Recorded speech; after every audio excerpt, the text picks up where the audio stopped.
of the current MAC address. So we finished the first step and we finished the second step. And all we have to do now is check if the value in this variable is the same as the MAC that the user entered as an argument. If it is, then the program did its job and the MAC did change. Otherwise, we're gonna say, sorry, we couldn't change the MAC. Now these two steps are actually really easy and you should be able to implement them using what we learned so far. I will be doing that in the next lecture, but for now I want to spend time doing some housekeeping and clean up our code. Because if we look at the code here, even though we split it into two steps to make it easy to write, the end result is it gives us the current MAC address. So it'll be nice if we can move all of this code into a function that literally just returns the current MAC address. Then we'll be able to print that at the start of the program and show the user that your current MAC address is this, and then when they change it, we can print it again and tell them, look, the MAC address got changed. Also, if we have this in a function, this will mean that we'll have a function that returns the MAC address for us, and in the future, if we write any programs that require us to be able to read the MAC address, then we already have the function ready for that. So let's do that in this lecture, and then in the next lecture we'll finish up our algorithm and validate if the MAC address did actually change. So the first step of cleaning our code, now even if we look at the result that we're getting, we are printing the result of ifconfig. We were doing that to make sure that this variable right here, ifconfig result, has the right value after executing this function, because we never used this function before. So there is no need for this print statement right here. So I'm going to delete it. And I'm just going to bring that up one step. And then I'm going to cut all of this because, like I said, this code right here is only responsible for returning the current MAC address for me. So it does one function that would be handy to be able to reuse that function. That's why we're going to put it in a function. So I'm going to cut this. And I'm going to create a new function here. And I'm going to call this function getCurrentMac. And as you know, we need to have an interface to get its MAC. So obviously this function will need to take a variable for the interface. And then I'm going to go down and paste all the code in here. Now this code is all fine. There's only a few tweaks that we need to make since this is a function now. The first thing that we need to do is the check output in here. We're using options.interface to access the value for interface. Now obviously options is a variable that's used in the main program, so it's not accessible for this function. Therefore, we're passing the interface as you can see here, so whenever we call this function, the getCurrentMac, whenever we call it from here, we're going to be passing the interface as well. So as far as this function is concerned, the interface value is stored in the interface variable here, not in options.interface. So we need to delete this, and that's it, done. Now we have the code for the function, but like we said before, we're not calling the function anywhere. So if we don't call the function anywhere, the code in the function will never be executed. So in order to get the current MAC, we'll need to call this function in here. So we're going to say get current MAC, and we're going to be passing options.interface because the user is going to give us the interface as an argument. We're going to capture it using the options and pass it in here the same way that we used to pass it to the change MAC function. Now, when we execute our Python program, it's going to get the arguments. It's going to execute getCurrentMac, pass it the interface from the arguments. GetCurrentMac will be executed. It will execute all of this code. And if it gets the MAC address, it's going to print it on screen. If it doesn't, it'll print could not read MAC address. Now, we actually don't want to print the MAC on screen. We want to be able to have the MAC here so we can use an if statement and check if this MAC is the same as the MAC that the user entered in the argument. So in order to be able to capture the value for the MAC in here, we will have to return it instead of printing it on screen. So instead of doing print in here, I'm going to delete that and I'm going to say return my MAC address. And I'm just going to remove the brackets from here so that we return MAC address.search result. And I just have an extra space here. I'm going to remove that and we're good. Now, when this function is called here and everything is okay, it's going to return the MAC address to the main program or to the line where it was called. Now we need to capture that in a variable. So let's just call that variable current MAC. So we're doing current MAC equals get current MAC for the interface. Now let's make sure that current MAC has the right value. So let's just print a statement that gives the current MAC. So we're just going to say current MAC is equal to current MAC. So we're just using a normal append that I showed you before. All we're doing is just using a plus in the print statement, which will append that to the string here. I will also move this to the start of the program actually. So I'm going to move this before changing the MAC so that every time we execute the program, the first thing that we'll do is print the current MAC. So let's go and test out our program. We're going to test this with ETH0. So this is an interface that actually has a MAC. And as you can see, we're getting a message giving us the current MAC. So that's perfect. Now let's run it with Hello, which is an interface that does not have a MAC. Now, we first got the error message, which is could not read MAC address, which is returned by our function in here, or printed by our function. But we have an error in here, and this error is returned by Python, not by us. And like I said, it's a good idea to start learning how to debug these issues and know what's happening. So you can see that the error is happening at line 37. And the problem is it's telling us that cannot concatenate str and non-type. And I'll explain this to you. So we have line 37 here. And what's happening is it's trying to print current MAC is equal to the current MAC in here. Now this current MAC variable is capturing the result that's returned by the getCurrentMac function, which is this one. Now, we know that when our code is being executed, we are not reaching this line because we see this message. We see this message being printed, which is saying could not read MAC address, which basically means that whatever code we have here is not able to read the MAC address for us. Therefore, when this function is finishing executing, it has nothing to return. So you can see that if we get a MAC address, we're going to return the value of the MAC address. But if we don't have a value for the MAC address, we're only printing that we could not read the MAC address and the function is exiting. Now when the function exits here, we're trying to capture a variable in here in current MAC. Since the function has nothing to return, it's returning an object called none, which basically means nothing. It's a non-type. So when we are trying to print this, when we're trying to say current MAC is equal to the value stored in current MAC, the value stored in current MAC is not text. So Python does not know how to print this because it's telling me that this is a non-type, this is nothing. I can't just print nothing. So what we need to do, we need to tell Python, whatever value you get in here, I want you to treat it as a string. Even if you get nothing, if you get an object, anything that you get, I want you to print it to me as string, as a text. Now to do that is very easy in Python. All we have to do is just type str before the variable name and put the variable between two brackets. Now this idea of printing something as something else or treating a variable as another type is called casting in programming. So what we're doing right now is we're telling Python that whatever value that the current MAC has, I want you to treat it as a string. So if this function is successful and is able to get me the MAC address, we know the MAC address is already going to be a string anyway, so this will work fine. Otherwise, we're not going to get anything, so the function is going to return none, but I'm telling you, treat this none object as a string.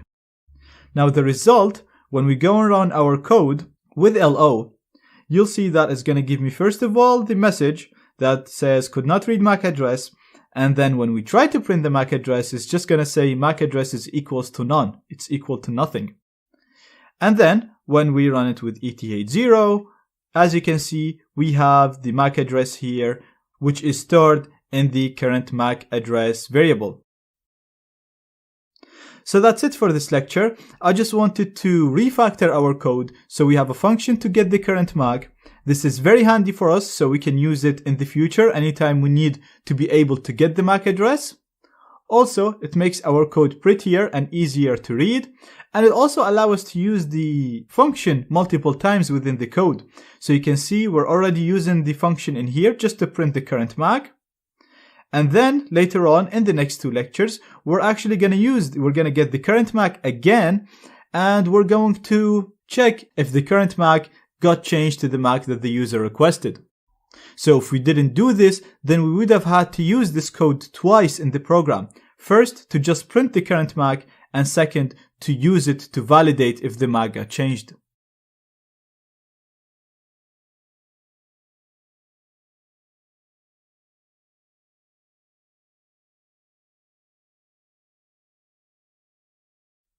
Okay, now that we know what regex is, and we already built a rule that will allow us to match the MAC address from the result of ifconfig, let's see how we can implement this in Python and filter our variable right now, because our variable here, ifconfig result, give us the full result of ifconfig. So in this lecture, we're going to see how we can use this rule right here in order to filter this variable and filter all of this input and only come up with the MAC address. Now, to do this in Python, we can use a module called re, just RE, which stands for regular expression, and you can use the same rules that I just showed you exactly. So let's go ahead and start implementing this straight away. First of all, we need to import the module the same way that we imported subprocess and opt_part. So we just need to do import re, and that's it, we're done with that. Next is we have to use this module to achieve our goal or do whatever that we want to do. Now, in order to do this, we're gonna do re, which is the name of the module, and if we press a dot, we'll see all the methods that we can use or all the functions that we can use with this module. And what we want to do is we want to search, and we want to give it a regex rule. Now, in order to give a Python program a regex rule, you have to first type R and then use quotation marks and put the rule as a normal string. So you first type an R, just like I did here, and then put two quotations and input your rule like a string. Now, we've already built our rule, which is this one. So I'm just going to copy it. I'm going to go to my text editor and paste it here. So that's my rule for this. Then we need to give the re module the variable that I want to search for this pattern in. Now, the variable that contains the text that we want to search in is the ifconfig result, which is what's being printed here. So I'm just going to type ifconfig result, and that's it. Now this will search the result or whatever that's stored in ifconfig result for this pattern. And because we tested this pattern, we know that this will return my MAC address. Now, theoretically, this should return our MAC address, but we're not capturing that anywhere. So we need to capture the result that re.search returns. Now, re.search will not return a single string. It will actually return a match object, which contains all the strings that it found in groups. So what we're going to store this in, we're going to store it in something that's meaningful. So we're going to call our variable MAC address search result equals to. So the MAC address search result is equals to the search. And then if we want to print the result, we're going to say print MAC address search result dot group 0. Because usually if there is more than one match in the string, these will be placed into a number of groups and you can iterate through them by saying 0, 1, 2, 3. Now, we're interested in the first occurrence, and usually there'll only be one anyway, so we only want to print the first group or the first result. Now let's go ahead and run our program. And perfect, this is the first print statement that prints the result of ifconfig result. And this is the second print statement, which is printing our search result. And we're able to only print the MAC address in here, which is exactly what we want to achieve. Now, there is only one check that I'd like to add to our code. Now, if this result failed to search, for example, let's go back and run our code. And instead of ETH0, I'm gonna put LO. Now this is a virtual interface created by Linux. It doesn't have a MAC address. So if we run it like this, you'll see we'll get an error in here. And as you know, I don't like errors like this. It's useful for us as programmers, but they're not useful to users. So we're getting this error because LO doesn't have a MAC address. And when we are searching with this line, the search result is not returning anything because there is no MAC address. It's not able to match this in the result of ifconfig. Because if we do ifconfig LO, you'll see there is no MAC address in here. So in order to solve this, we can just check if the search gave us any values. So this is the search object, which is MAC address search result. And all we have to do is just use a simple if statement. We're gonna say if MAC address search result. So if you actually got me a result, I want you to print, I'm just gonna tab the print. I want you to print the MAC address for me. And then we're gonna use else. So if you could not find the MAC address, then tell the user could not read MAC address. Okay, so all we're doing is we're checking if this variable actually got the MAC address value. If it did, then we're gonna print it. Otherwise, we're gonna say, sorry, I couldn't read the MAC address. Let's go and test this out. So I'm just gonna clear the screen, run our program with LO. As you can see, it's saying, sorry, could not get MAC address. Let's run it with ETH0, and we get our MAC address. Perfect. Now that's our second step done, and now we're able to achieve the main goal of our algorithm, which is be able to execute ifconfig and read the MAC address.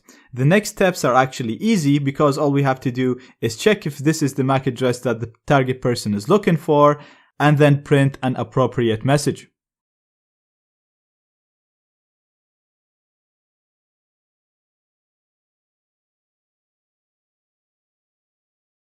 Now throughout the course, we're going to be using a number of penetration testing tools. You can go ahead and install each of these tools manually, or you can do what most pen testers do, including myself, and save time and effort and use an operating system designed for hacking. We're going to be using an operating system called Kali Linux, and it's just a flavor of Linux based on Debian, and it comes in with all the programs and the applications that we need to use pre-installed and pre-configured. This means that we can just install this operating system and then start learning or hacking. There are two options to install Kali. You can install it as a virtual machine inside your current operating system, or you can install it as a main machine, as a main operating system. Throughout the course, I'm actually going to be using it as a virtual machine because using it as a virtual machine works exactly the same, because it will be completely isolated from your computer because it's only going to run inside VirtualBox. So if you break it or if you mess things up, it's very, very easy to fix. It's very easy to go back to other snapshots, other configurations, and also you won't lose any functionality by using it as a virtual machine. That's why I always use it. And in this lecture, I'm going to cover how to install it as a virtual machine inside VirtualBox. Now, I'm going to be doing the steps on a Mac OS X computer, but these steps are exactly the same regardless of what operating system you use. So if you're on Windows or on Linux, you just have to download the VirtualBox version of your computer, and then the steps are exactly the same after installing VirtualBox. So I'm going to include the download link in the resources of this lecture, and I have it already opened in here. All you have to do is just scroll down. Make sure you click on the Kali Linux VirtualBox images, not on the VMware, and then download the version of Kali that's compatible with your system. So if you have a 64-bit computer, download the 64 bits. If you have the 32 bits, download the 32 bits. Now, one click on this will start the download for you. If you're using Internet or Edge browser, then you're gonna have to right-click and save target as. On Chrome and Firefox, you can just click the link. Now this is downloading for me, and I'm gonna stop it because I've already downloaded it. So I already have it downloaded in here. And as you can see, you should get a file with a .ova extension. So you have the name followed by .ova in here. So to install this in VirtualBox, all you have to do is literally just double click the file. And as you can see, I get a window which will allow me to import this virtual machine. Now I'm going to keep everything the same for now, and I'm just going to click on import.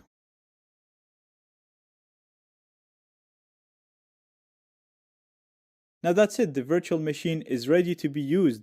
Now before I start it, I want to show you how to modify some of its settings.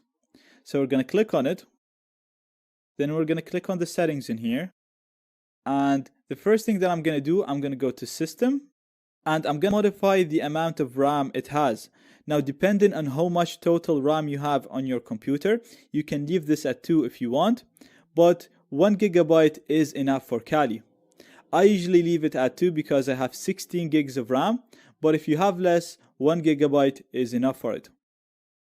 Also, if you come here on the processors, you'll see that by default I have 2 processors assigned to it. Again, I have 8 CPUs, so 2 is not gonna cause too much pressure on my computer. If you have less, 1 CPU is enough for Kali. Now, we're gonna go to the network settings, and we're gonna set this to use a NAT network. Now, sometimes when you set this to a NAT network, you won't see a network name. If you don't, please check out my link in the resources, and it will show you how to create a NAT network.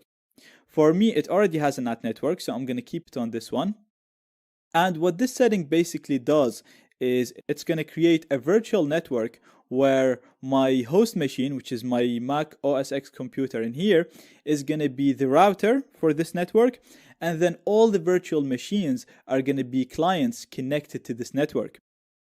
So they're going to get internet connection from my host machine, and at the same time, all of my virtual machines will be connected to a virtual network.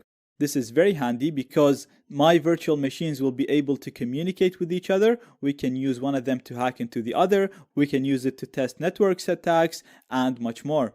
So it'll first allow my virtual machines to have internet connection. It'll also allow them to communicate with each other. And it'll do all of this through a virtual network. It will not use any of your wireless adapters or any of your wireless cards. It'll create a virtual Ethernet network. So as far as the virtual machine is concerned, they're going to think that they're connected to a network through a wire.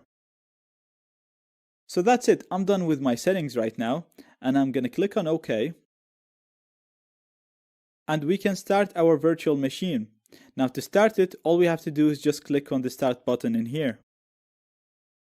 Now I'm going to click inside the virtual machine and hit enter. And we are inside the virtual machine. Now if you followed everything that I did so far, started Kali and got stuck at a black screen, so if you did not get the screen that I have right now, then don't worry about that. This is a common issue, and I've included a link in the resources of this lecture that shows how to fix this issue. You can access the resources of this lecture or any lecture by clicking on the resources icon on the top left of the player. If you follow all of the steps shown in the link and you're still stuck at this issue, or if you're getting a different issue, then please post this issue in the Q&A section, and we'll respond to you within 15 hours and help you to fix this issue. Now it's asking us for the username, and the default username is root, so ROOT. And then it's asking us for the password, and the default password is the reverse of that, which is TOOR.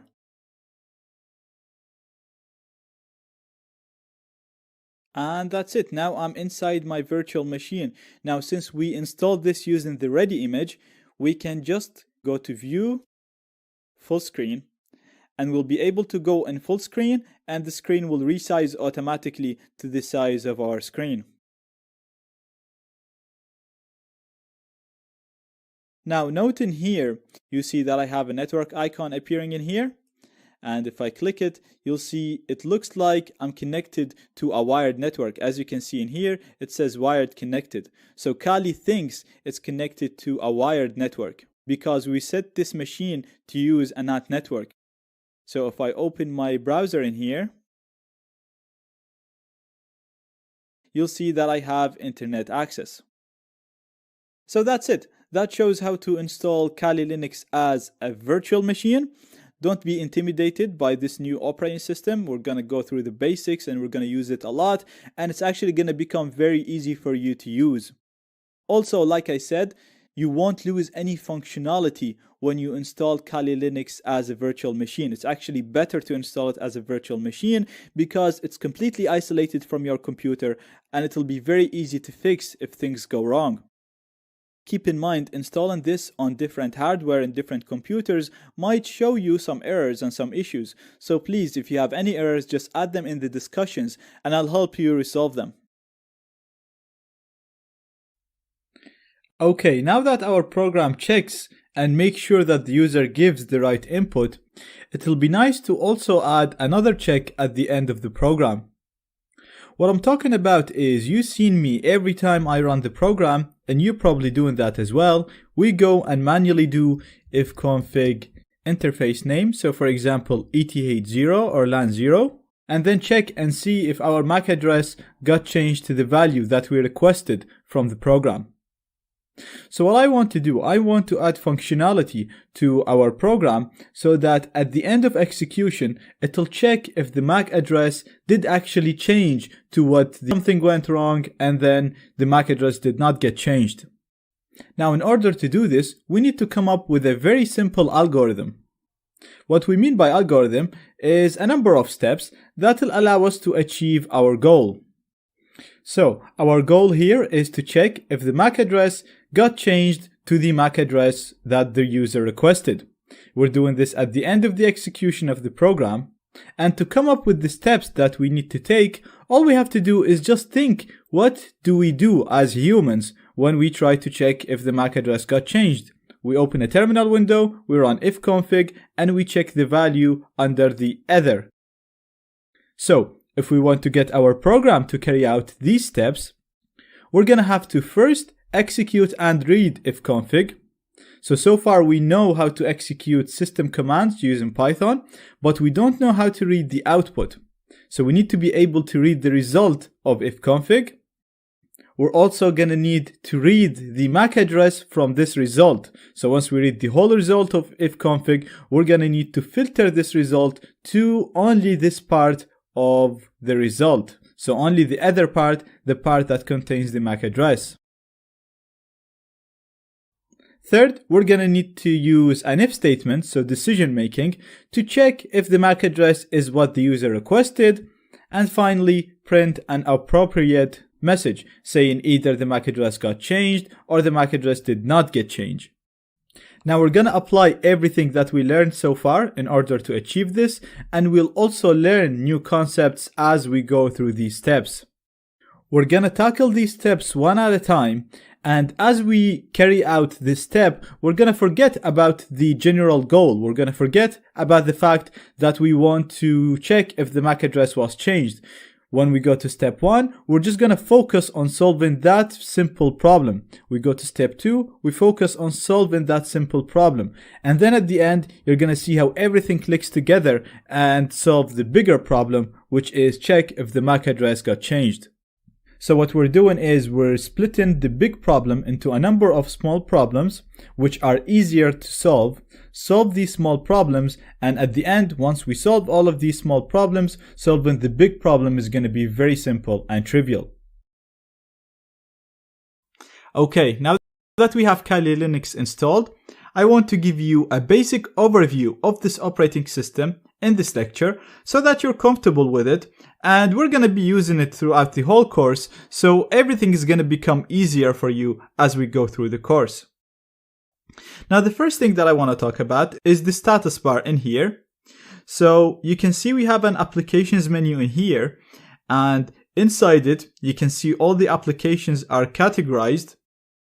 So we have information gathering applications, vulnerability analysis, web application analysis, reverse engineering, and so on. So you can go on each one of these entries and just select any program that you want to run. And the next menu that we have is the places, which shows you the most common places in the file system. So we have home, we have the desktop, we have the documents, downloads, and so on. So you can access the places from here and then you click on home, or you can just click on the files icon in here on the left, and both of these will bring you to the home directory, which is actually the root directory. So it says home in here, but the actual location of this, if I do Control L, you'll see it is /root. So inside this, you can see we have our downloads, music, pictures, similar to the way that you'd have it in Windows and OS X. We also have the time in here, and in here on the right, we have more controls. So the first thing that we have in here is the workspaces. So Linux comes with multiple. Basically, what this allows us to do is we can have this desktop in here. For example, we can open the places and we can, for example, navigate to downloads and do some work in here. But if we go here to workplaces and go to the second one, you can see that I have an empty desktop that I can do whatever I want. And for example, I can launch Firefox in here. And then again, if I want to go back to the first workspace, all I have to do is click on here, click on number 1, and I'm back in here. And because I've already used up 2 spaces, the system is already creating a third empty space, so I can click on that, and as you can see, I'm in the third space where I can do more stuff. Now you can also navigate between the spaces by pressing Ctrl Alt up or down to go up and down. Next part of the status bar is this last part in here. If you have a wireless adapter connected to this computer, you should be able to see it here. If you don't see it, then this lecture to see how to properly connect your wireless adapter or any USB device to a virtual machine. Now I should note, you can only use external USB adapters in order to access Wi-Fi networks from Kali. You cannot use but Kali should have internet connection anyway because it is configured to use a NAT network, and as you can see in here, it's telling me my wired is connected. So if I actually go down to Firefox, I'll close this. And if I just go to google.com, you can see it is connected to the internet. So let's go back to where we were. And if we click here, we also have the battery settings, the user settings. This is to lock the machine, and this will show the preferences where you can modify the preferences of the machine. So you have Bluetooth, Wi-Fi, change the background, change the languages, and so on. So you can spend some time getting familiar with this. It's very easy and very intuitive. Same goes to the file manager in here, very intuitive. Double click to go in. You can right click and archive and extract here to uncompress it. You can navigate throughout these files by clicking them, and then you have the trash here, which contains the delete. Now we also have the dock in here, which contains the favorite applications. And you can also access all the other applications by clicking on this icon right here, the show applications. And this will show you a menu with the most frequent applications. And then if you click on all, it will show you all the available applications. Now, before we dive into the course content, I'd like to give you a teaser or a taste of what you'll be able to do by the end of the course. Now, usually in my teaser lectures, I'd give one example to show students what they'll be able to do once done with the course. But in this course, you're going to learn so many cool things, and we're going to build more than 20 hacking tools. So for me to pick only one example. Therefore, instead, I'm going to show you 3 examples taken from the 3 main sections of the course. Now keep in mind, each one of these sections is divided into a number of subsections. So these examples are only a small fraction of what you'll be able to do once done with the course, but I think they'll work really well to give you a taste of what you'll be able to achieve once done. Now, since this is just a teaser, don't worry about how these programs work. We will cover how to write these programs in details. So, for now, just sit back, watch the lecture and enjoy it. And then once you start the course, you will learn how to write all of these programs and much more. In the first example, I'm going to use 2 programs. The first one will allow us to intercept data sent or received by any computer on the same network. The second one will read this data and filter it to show us usernames, passwords, visited URLs, and so on. We're going to write these programs ourselves from scratch later on in the course.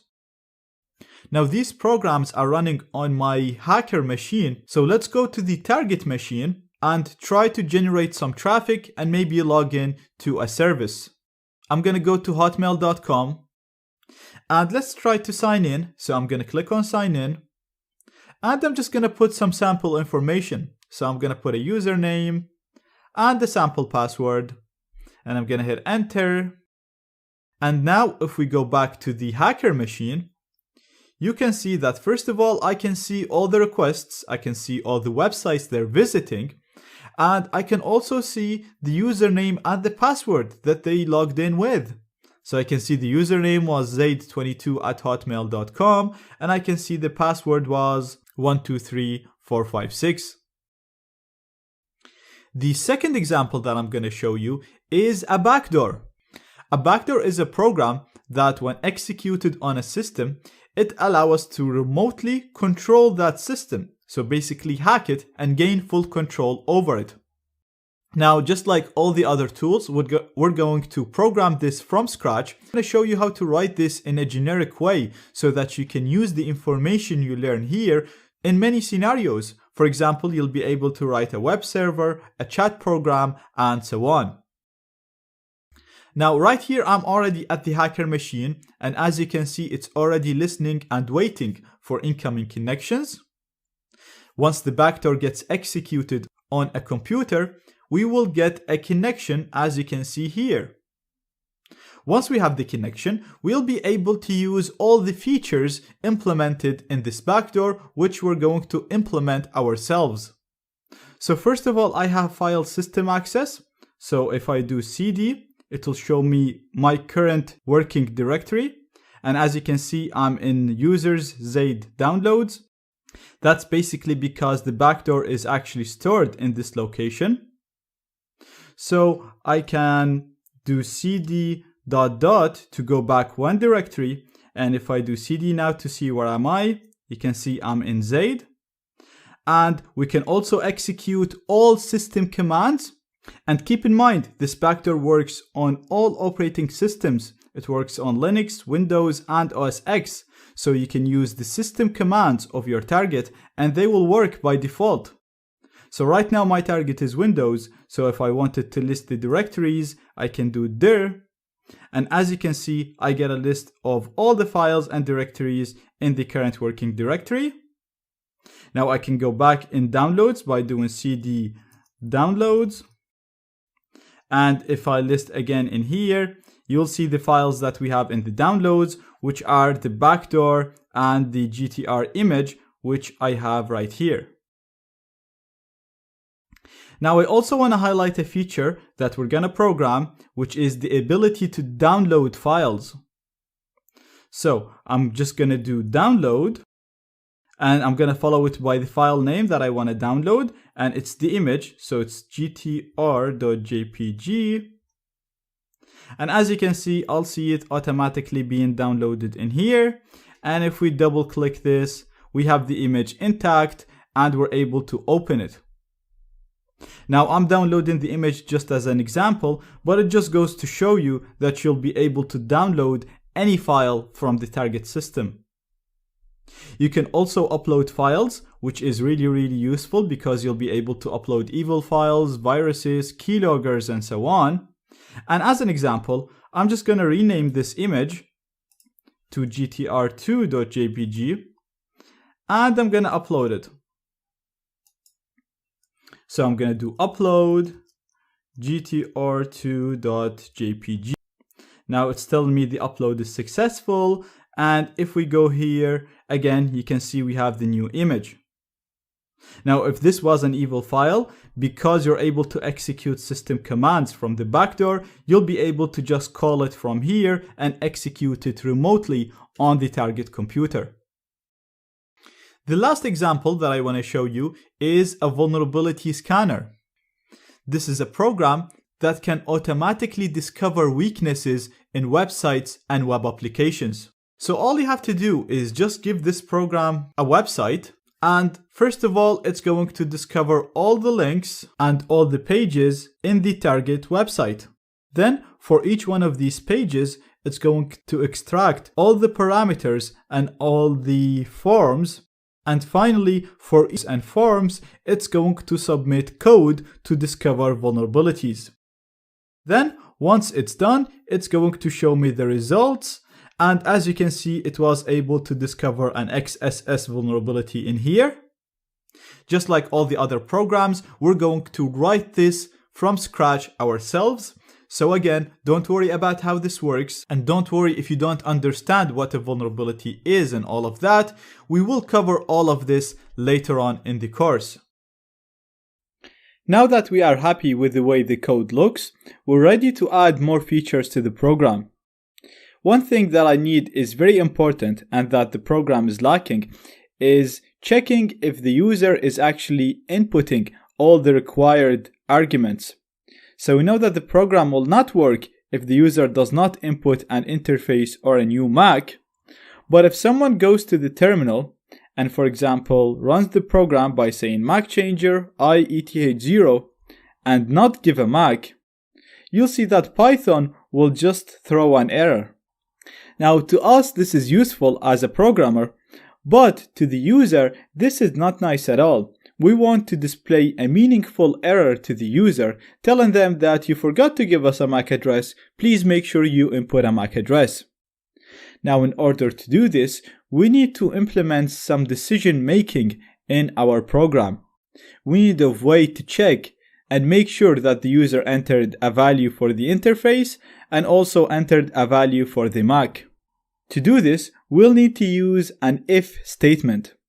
So, in this lecture, we're going to have an introduction on what if statements is, what decision making is, and in the next lecture, we'll implement it in our program.